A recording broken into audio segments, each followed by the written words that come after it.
Hey Mocktailians, it's Mocktail Mo coming to you from a gorgeous fall afternoon here in Little Rock, Arkansas. And I am bringing to you today my brand new friends from Magnolia Crescent Orchards. And they are out of Atlanta and they are doing, oh, it's telling me things. Instagram's telling me things. They are bringing in wine. So hold on. I see them. Hold the phone.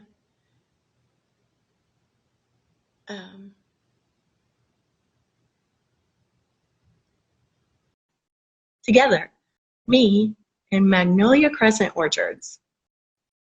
I think. I'm pretty sure.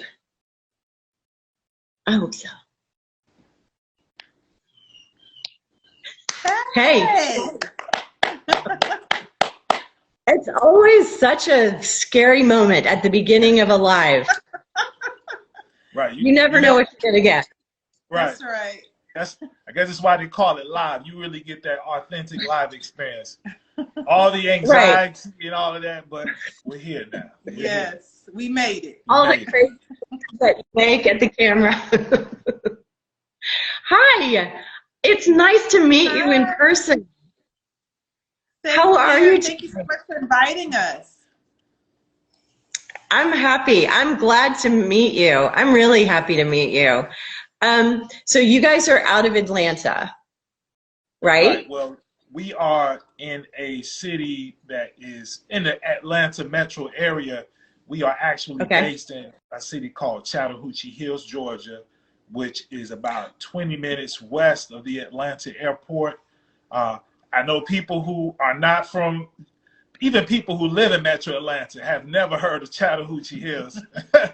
It's a recently formed city. It has only been incorporated maybe for about 10 years or less. So yeah, we live in Chattahoochee Hills, and this is where Magnolia Crescent has our roots, if you will. I love it. So I want to know all about you. I want to know, you are the first Black owned winery? Non-alcoholic Is that right? Winery. Non-alcoholic winery. Okay. Yes. All right. So I am dying to know all about that. So what got you started, first of all? And how long have you been doing this? Okay. Well, how we got started. So it's a story, interesting story that my husband and I like to share. We're in the quarantine, like everybody else. We're in lockdown, and we get that first notification that it's safe to come out of the quarantine and start getting some vitamin D. Start, enjoying the hot Atlanta, right? For all that it's worth. So my husband, he wanted to stay home. What do they call it? Netflix and chill. He wanted to stay home. I wanted to binge on Netflix. And this woman would not, she kekept bothering me. But all I could think about was just getting out. Getting out of the house. And for, me and for the children, for the family, to have just a good time in the sun, right? So, of course, like most women, I was able to, convince him. And we hopped in and we hopped in the car, and he drove us about 2.5 miles north of where we live. Hold on. Surely she means 2.5 hours, not 2.5 miles. Oh, I'm sorry, hours. 2.5 hours. Yeah. Oh, okay. Yeah, I thought that was kind of a really short trip. 2 miles down the road. No, 2.5 hours, pardon me. And so we get to this absolutely beautiful vineyard and winery. And we pulled up. A gentleman greeted us when we got in the car, and we thought he was going to turn us away because we had our children with us. But he was like, no. He said, you're all welcome. And as a matter of fact, I want to personally take you on a tour. And so we were like, okay, cool. That sounds like fun. Yeah. So he said, just hang out for a few minutes while I, kind of take care of a few things, and I'll be back. And so we went to get something to drink. Now, they had wine, obviously. It's a vineyard and a winery, right? However, we saw the sign for slushies. And, you know, we're thinking, surely they wouldn't put wine in slushies. So, so we ordered a slushie. And we sit down. Now, my husband, he's the type of person that when we go out to eat, he's usually the first one that probably finishes his one drink before we get through half of it. All the time. So he takes a sip. He said, wait a minute. Hold on. Give those drinks. Stop right there. So the children, you know, reluctantly, because you know children, they're always game for a little excitement, right? A little adventure. So they gave their cups back. And he returns everything, and we get Sprites. So the owner comes, and they have, what do they call them, the little RVs? Little ATVs. ATVs. And we're going up these hills, and we're going down, and he's filming us screaming at the top of our lungs. He's teaching us, and then he starts showing us the grapes, and started sharing with us the development of the grapes, and, you know, how he preserves them, and, I mean, just the whole process. And so the whole family, we just engaged in everything he's sharing. So on the way home, we're like, man, we had such a great time. We really wish that there was some place we could go that we could have a similar experience, but with no alcohol. Yep. And so that's what kind of started us ideating. Now, my husband bought us a property here. It's 2.5 acres, a little less than 2.5 acres. And we had started an orchard, a fruit orchard. And so we said, how can we kind of take what we have and add to it? And we said, okay, well, what's an orchard without wine, but we don't drink? So we started doing a little research, and we came across these amazing wines from wineries that people are probably, you know, familiar with in Italy, in Spain, in Denmark, in France. And we started importing their wines, and we started sharing.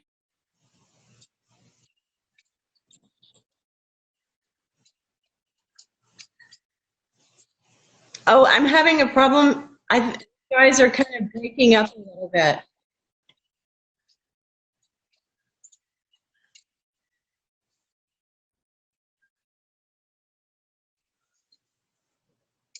Oh, wait, you guys, hold on just one sec, because I am.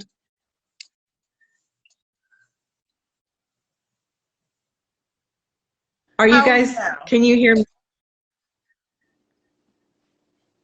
Yep. Can you hear us? Oh my God. You are frozen on my screen. Okay, hold on. Let me move this. I can hear you really well. Okay, now I see you. Now I see you. Maybe it had to just reset. She's okay. Okay. So good. Yeah. So we imported some wines, and we shared it with our friends, and they were like, man, this is delicious. Where can we get it from? And we were like, you can get it from us. And so they started buying what we had, and we started making the investment. So we actually started the business last year, May. Okay. And we said, okay, probably around the holidays, we got, for us at that time, a significant amount of inventory. And we said, if we sell out of everything that we have, then we know it's a viable business, right? Like my Aunt Willa Mae would say, come big or stay home. So at 11:59 on December 31st, we sold our last bottle. Oh, you're kidding. Way to draw that out. Right. That's true. I forgot all about that. So we went into the new year, and we were like, okay, this is it. Yeah. This is it. And as we started continuing, like, it was just like, it caught fire. Like, people started coming out of the woodwork. We started getting invited to participate in like museum fundraisers, and we started working with Market by Macys. We started out, we were invited to one Market by Macys. Now we're in 3, and it just continued from there by God's grace. It's been amazing. I love that. So you did just sort of set the world on fire. And So you all distribute, or you're importers, and you are working with Macys? I think that's amazing. So we curate, and we have importing partners, and so Okay. we have the ability to distribute. It just so happens that we focus a lot on the retail, that one-on-one interaction with clients, and perhaps a little later on, as we have a conversation, we'll talk about another reason why we're doing it this way. Okay, why? What's the other reason? Well, now that you said that, I've got to know. Well, moving into next year, we plan on developing our very own brand of non-alcoholic wine. And it's 100% non-alcoholic wine. So that's something that our clients have grown accustomed to. That's something that we're known for, is 0.0 alcohol-free products or wines. And we're looking to continue with that. But learning what we have learned from having conversations with our clients and them sharing their likes, we said we should develop something that we know is spot on for the things that our clients are looking for in their non-alcoholic wines. Absolutely. I think that's great. And do you have the grapes on your property? We do not have the grapes at our orchard yet. So there's two things we're looking at. We're actually using the orchard as somewhat of a test kitchen, if you will, to kind of develop our flavor profiles. Yes. And then as we begin to grow, we want to actually, from the seed to the bottle, actually go through the whole process of being vertically integrated. But at this time, we're just learning just the process of growing properly, especially if you desire to grow something organically. There's a lot of things that we have to take into consideration that perhaps other vineyards and orchards would not have to. Right. I love that. I think that's really great. So you have your own test kitchen going on in your backyard, as it were. Absolutely. Absolutely. Yeah. That is so cool. And I see too that you guys travel around a lot and offer tastings and stuff like that around. Like, you travel, you go places. Yeah, I do all the driving. So I'm not going to allow her to take any credit for all of that. But yeah, so I'm originally from Chicago. And so you may, those of you all who follow us on Instagram, you may notice we've been spending a lot of time in Chicago. Like my wife mentioned earlier, our, I guess, initial foray into the Chicago market was by participating in a fundraising event for a house museum in Chicago, a historical house museum. And then my wife, we were up there for a different occasion, but my wife entered into a Water Tower Place, which is a old, well-known mall in the downtown area along Michigan Avenue. She went in there with our daughter, and she had the idea, there may be an opportunity for us to do what we call our sober, sophisticated pop-up. The same thing that we do at Market by Macys here in Metro Atlanta, doing it in Chicago. And so she started the process of reaching out to the management of Water Tower Place, and it wasn't an easy journey, but we ended up getting to the point where we could actually do our first sober, sophisticated pop-up at Water Tower Place. And we did, in August, we did one day, and we were very successful. And this month, we did a 3-day stay from Friday to Sunday, and we were very successful. We had a wonderful time. And so, to your point, we are constantly looking into what markets are receptive, or as in the sober community, they say, sober curious. So who are the people that are interested in learning more about non-alcoholic wine options? And so we've been as far northeast as Washington, D.C. We've been down to Florida. We did an event down in the Miami metro area in the city of Miramar, Florida. We've been to Birmingham, Alabama, We've got interest as far west as the Bay Area in California. And we're looking to participate in an event that will be taking place in November in Austin, Texas. Sober in the City. Sober in the City. And so Get out! Yeah. Wait a minute. Wait.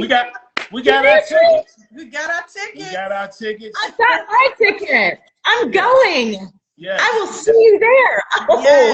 Yes, absolutely. And so good. We are enjoying the journey. We are enjoying the ride.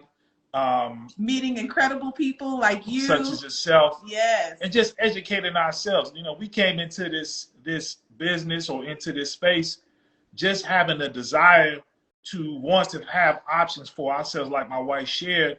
And then once we saw that this could become a business, we felt that we wanted to be in this space and become as knowledgeable and respect everything that has gone on before us as possible. Absolutely. So to that extent, we've actually gone through the process of becoming WSET certified, which is the Wine and Spirit Education Trust program. And even though we are not going to be offering or producing alcohol infused beverages, there's still an educational process to learn how to taste, to learn how to present, and just learning about it. So we are really learning, and we have a deep respect for the craft, if you will. And so we're just trying to learn and immerse ourselves in it, even though our approach is going to be different than the traditional approach to growing and producing and distributing wine.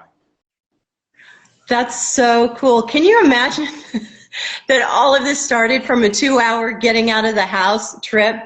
I think that's crazy. I think that's just crazy.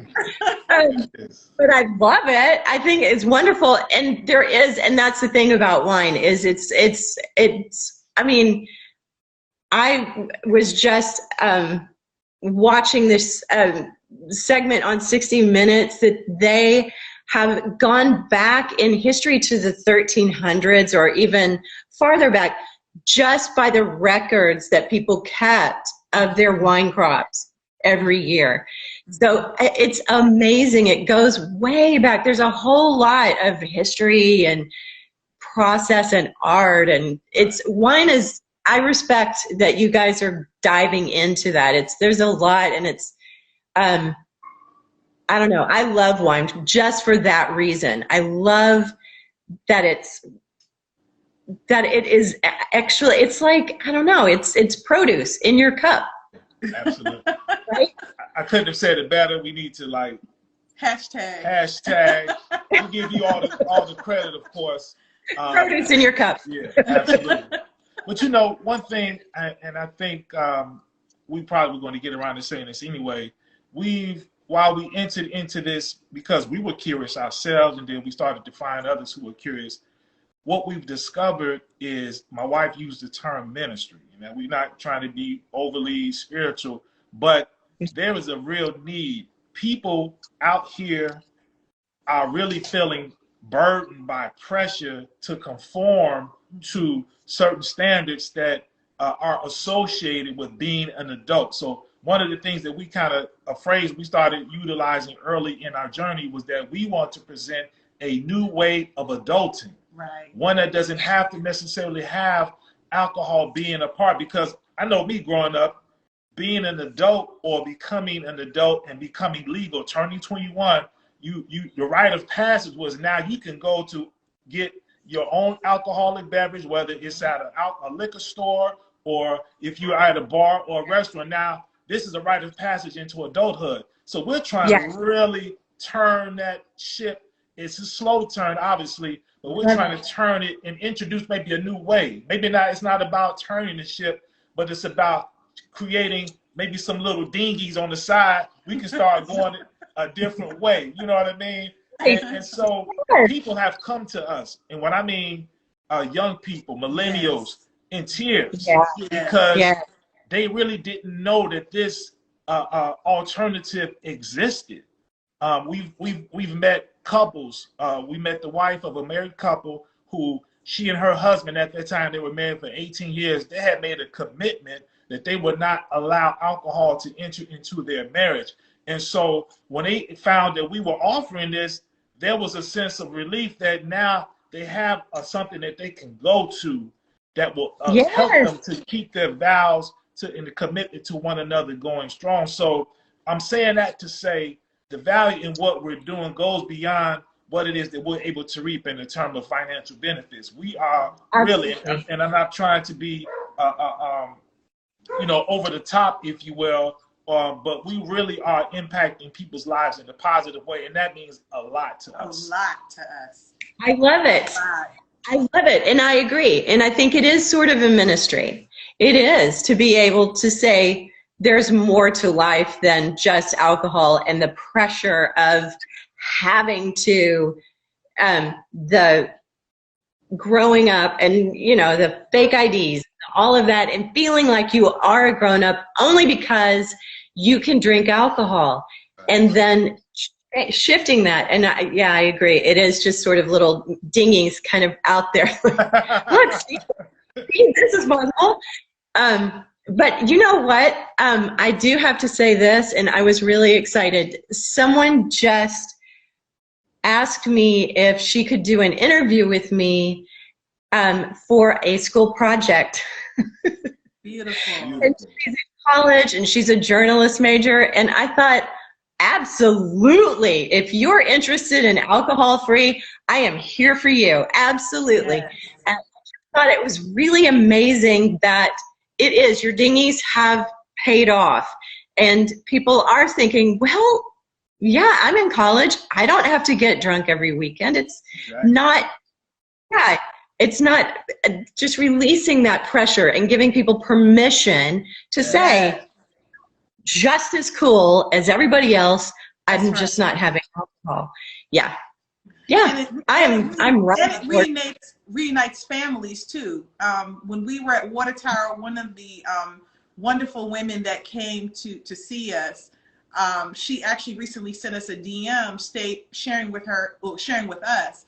She's so excited about bringing these non-alcoholic wines to their Thanksgiving celebration and some of the other holidays that are coming up, because now she won't feel like she's ostracized or doesn't feel left out of the elevated social experience that comes with these holidays that are coming up. And she says she has this whole new renewed excitement about being with her family now. And so it actually reunites families in ways that maybe other things could not reunite families. Wow. To me, like I grew up understanding the importance of family.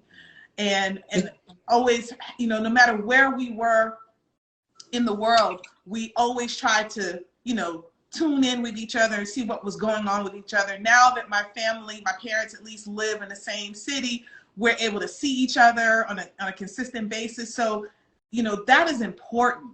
That connection is important, especially with everything that's going on in this world. If COVID didn't teach us anything, it should have taught us the importance of togetherness. Yes. And that's what I love about, non-alcoholic wines, is that we can have that social interaction. We can relax on our sofas with our glass. We can do all the things we want to do and can remember in the morning what we said, the jokes we told. Right. And still be happy. Yes. And not having it's no knock on anyone who consumes alcohol. It's really I'm being a bit tongue in cheek, but it's real in terms of really enjoying being together. Yes. You know what I mean? Like, I think we've lost that somewhere. Yes. Just enjoy being together. Completely agree. We have lost that. Before COVID, we were starting to lose that, and COVID made it really worse. Yes. And I think it really added to the mental health challenges that people have had over a couple of years. Is they were beginning to feel isolated, and then they were actually isolated. So it's nice to be able to have that a way to connect and not feel left out, and not feel different or that I'm an other kind of person, but I have a glass of wine, I'm feeling comfortable, and you're feeling comfortable with me too. I love that. I think that that's kind of what this is all about, is there is a place for everyone. That's right. And no shame anywhere for anyone, and we're all together and can connect. It is about connections. I completely agree with you. Absolutely. Absolutely. Okay, now so there's this. We just kind of dove in, and I never introduced you. I don't know your names. I just know you guys as Magnolia Crescent Orchards. So I am MOCKTAIL Mo, and you are? Go ahead, sweetheart. I'm Karriemah. And I am Hi, Karriemah. And you're what? Sorry. My name is Anthony. Hi, Anthony and Karriemah. And I'm Mo. Hi. Hi. Nice to meet you. It's nice to meet you. I do have to say that someone, I was reading the comments, and someone said she teared up twice already during all. So, yes, there is a much deeper meaning than just, I'm making money, or this is an exciting adventure. There is a lot more to this than just that. Absolutely. Yes. Absolutely. Well, and I have to agree that it is connection. Yes. And I was thinking about because we saw the comment too, and it really touched our heart. I was thinking when you said it, I was like, there's no crying in non-alcoholic wine, like the, like the Tom Hanks in the old baseball movie. Yeah. There's no crying in baseball. There's no crying in baseball. But I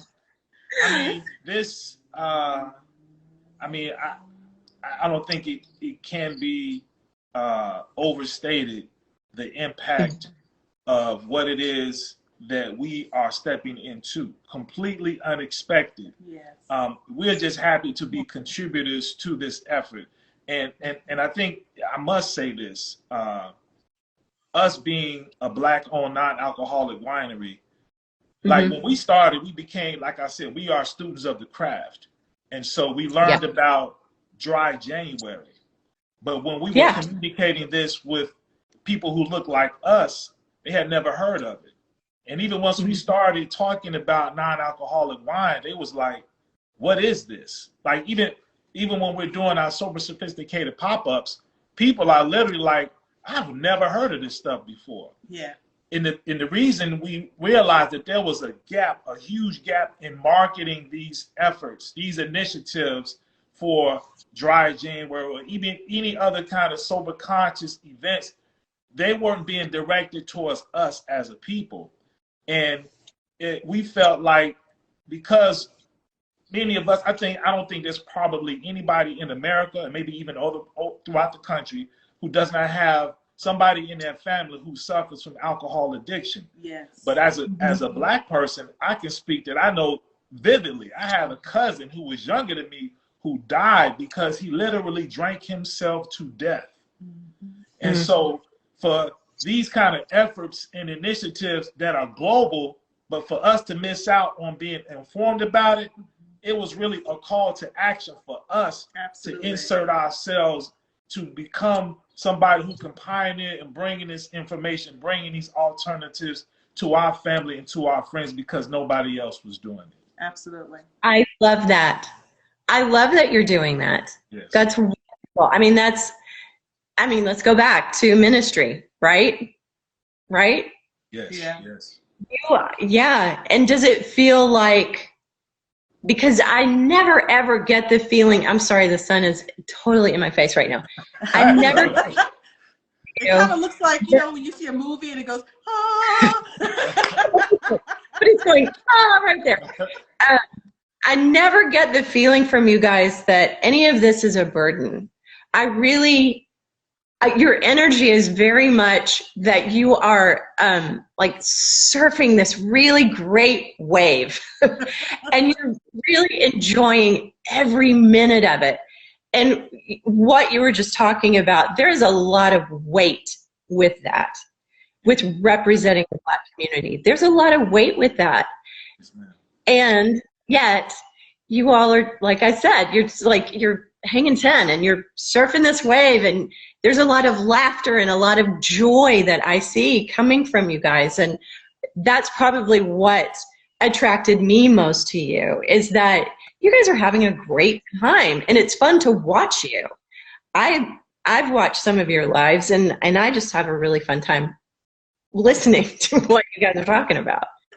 You know what? We appreciate that. One of the things that we, I think we were sort of cognizant about the weight that you're referring to, and almost instantly, especially when people were really opening themselves up and really emoting the impact that just what we were presenting was having, we started to see that there is a very serious responsibility that is associated with what we're trying to do.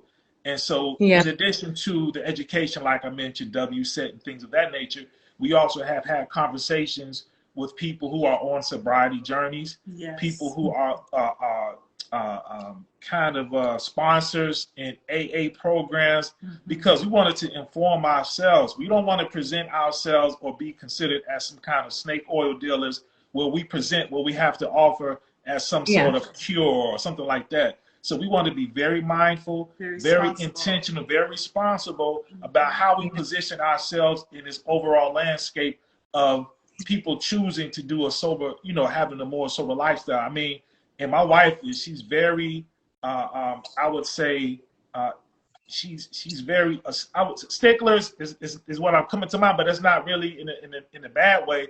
But she's always reminding me of just how serious it is. And when we're talking to customers doing a sober sophisticated pop-up, if we find out, like we had an experience this past weekend, there was a gentleman who had been on his sober journey for a few months, and he was trying, because we do open pour when we do these sober sophisticated pop-ups, and he tasted it, and he was saying, you know, he was trying one of our sparkling tea. It wasn't even a non-alcoholic wine, it was a sparkling tea, but he said, this reminds me of alcohol. And so he was like, I wouldn't buy that because it reminds me too much of it. And so that started like a 10 or 15-minute conversation with this gentleman to say, we don't even, if we're cognizant somebody that's on their journey and they're newly starting, we would like, hold on. We don't want to get you triggered. So come back maybe a few years down the road, but we don't want to, you know, you're still getting your bearings on this path, and we want to respect that. And it's not about making money for us. That's right. We want you to be healthy. You know what I mean? It's about, it's about being a part of everybody's journey. And if that means no alcohol or anything that reminds you of alcohol, then more power to you. That's fine. I feel exactly. Then we won't sell it. I mean, for us, just like my husband shared, it's not about the money exclusively. Obviously, it's a business. You're in business to make money, right? But there's a greater mission that always trumps the dollar for us. That's just how we are. And, you know, the conversations that my husband was sharing that we had, especially with a woman here who is an AA sponsor, I'm so happy that we had that conversation early in our development, because as we started interacting with the community more and more, it helped us to it helped us to filter things differently. You know what I mean? Like, you have a different lens on everybody that you meet. They're not all the same. It is a spectrum. And it does go from, I'm an alcoholic and I only drink alcohol, or I'm not an alcoholic and I only drink alcohol, to I am an alcoholic and I only want to drink club soda, and that's it. I had a conversation with someone very similar to that, and I was all rah, you know, there's all these options. And he said, no, no. And it was the same sort of wake-up call of, this is not for everyone. This isn't for everybody. And that's okay. And that's okay. And we're a resource when you are ready. And that's how we share it. When you are ready, we are a resource. We are here. Because on the other side of that coin is, you know, we've had many clients who are 5 and 10 and 15 years on their sobriety journey, and they're like, hey, what's popping? What do we have? Yeah. You know, Yeah. I'm ready. Yeah. You know, so, you know, and these are the community members that we interact with, and we literally can have one conversation, you know, about someone's sobriety journey in one moment, and then make a right, and then we're talking to someone from, you know, the Middle East, and we're talking about halal non-alcoholic wines, and what that means, and we're unpacking that. And so it's, you know, what you see, and I'm glad that it's translating itself, because we are indeed having a fantastic time meeting people and hearing their stories. And so, you know, if that's translating itself in video where people can see what we see, man, that's amazing, because we are truly meeting like wonderful people. And every time we're having these exchanges, we're being edified in the process. And that's what this is all about, you know. It's, for us, it's a joy. It's a joy for us in our marriage. Like we said when we were first coming together and courting, that we wanted to build a legacy together. And, you know, when you're a married couple and you have something positive that you're focused on, then all the little stuff that annoys us, like, oh my gosh, does he not know how to put the toilet seat down? Yes. And, you know, don't you know to squeeze the toothpaste from the bottom? From the bottom. Come on. Everybody knows that, Mo, right? Come on. So just, you know, I'm joking, but, you know, just things like that, they pale in comparison. You know, when I see him interacting with the community, when I see him out there championing our cause, if you will, you know, with financial institutions, and making sure that our money is right, and making sure that, you know, we don't get screwed in negotiations. When I see him, you know, out there just like, look, we really need to do this, you know, and if we position it this way, just think of the strategies, and I met this person and we need to connect with them, you know. Those are the kinds of things I'm like, oh my gosh, he is so sexy. You know, it's like I just love him. I love him. Thanks. Oh, bless you. So, you know, it helps. And then our children, like, they are all in. Like right now, they're with our dog. We have a Great Pyrenees, which is Ife, and she is the quiet warrior out here. They're actually working with our hens, which we call the Golden Girls, and making sure that they're doing their thing. And I mean, it's a family affair with us. And love it. Hearing the children say, when we buy our 200 acres, we're going to build a house for you too. And we're like, good. Yes, absolutely. Yes. Get started now. Yeah, get started on that, please. Yeah. I love that. Well, I am going to wrap this up.